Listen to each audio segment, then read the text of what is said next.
నవరాత్రి అయిపోయిన తర్వాత అమ్మని చూద్దామని చెప్పేసి ఊరికెళ్ళినాననమాట. అమ్మ దగ్గరికెళ్ళంగానే తిరిగొచ్చేటప్పుడు అమ్మ నాకు జున్ను పాలైతే ఇచ్చింది. మంచిగా జున్ను చేసుకో అని చెప్పేసి. జున్ను కూడా ఎలా చేయాలనేది మా అమ్మ దగ్గర నేర్చుకున్నాను. సో, బెల్లము, చక్కెర సపరేట్‌గా జున్ను చేసుకోవడం కాకుండా ఈసారి బెల్లము, చక్కెరతో కలిపి జున్నయితే చేస్తున్నాననమాట.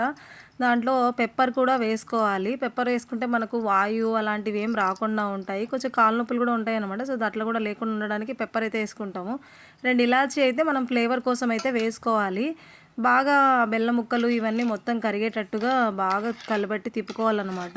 సో, అన్నీ మిక్స్ అయిపోయి మనకు ఆ ఫ్లేవర్స్ అన్నీ యాడ్ అయ్యి ఆ జున్నుకనేది ఇవి ఒక మంచి ఇంగ్రీడియెంట్స్‌గా వర్క్ అవుతాయన్నమాట. చూడండి ఎంత బాగా తిప్పుతున్నానో నేను.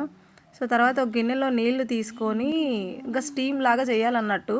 సో, గ్యాస్ ఆన్ చేసుకొని ఇందులో ఒక ప్లేట్ అయితే పెట్టుకున్నాననమాట. దీని మీద మనము ఏదైతే జున్ను పాలని కలుపుకొని పెట్టుకున్నాం కదా! ఆ గిన్నెనైతే ఇక్కడ ప్లేస్ చేయాలి. ప్లేస్ చేసిన తర్వాత దానిపైన ఒక మూత పెట్టుకోవాలి. దాన్ని కవర్ చేయాలన్నమాట.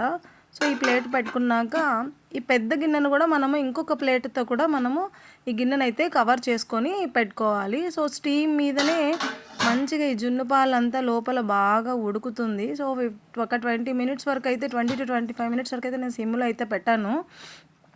పెట్టిన తర్వాత చూడండి ఇది ఎలా అయితే వచ్చిందో చూడండి. బాగా మంచిగా ఆ పెప్పర్ అంతా పైకొచ్చేసేసి ఒక చిన్న కేక్ లాగా అయిపోయిందనమాట అది. కొంచెం ఇరిగిపోయింది. But it's okay. ఇంకా నా కొడుకుతో ఇలా కేక్‌ని కట్ చేయించుకుంటూ ఎంజాయ్ చేస్తూ తినడం అనేది నాకు చాలా ఇష్టము. ఇంక పెద్ద కొడుకంటే ఎవ్వరికి ప్రేమ ఉండదండి చెప్పండి.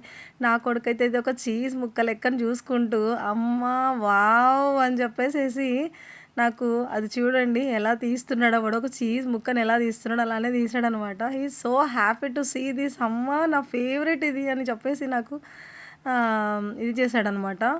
సో, చూడండి. తిను.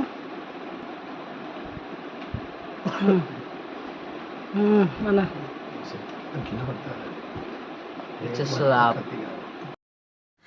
ఇంకా నాకు కూడా నా కొడుకైతే ప్రేమగా పెట్టాడు. ఇంకా నాకైతే చాలా ఇష్టం జున్నంటే. మా ఇంట్లో అందరికీ మా అన్నయ్య, శేఖర్, రమేష్, సాయి అందరికీ చాలా ఇష్టం అనమాట.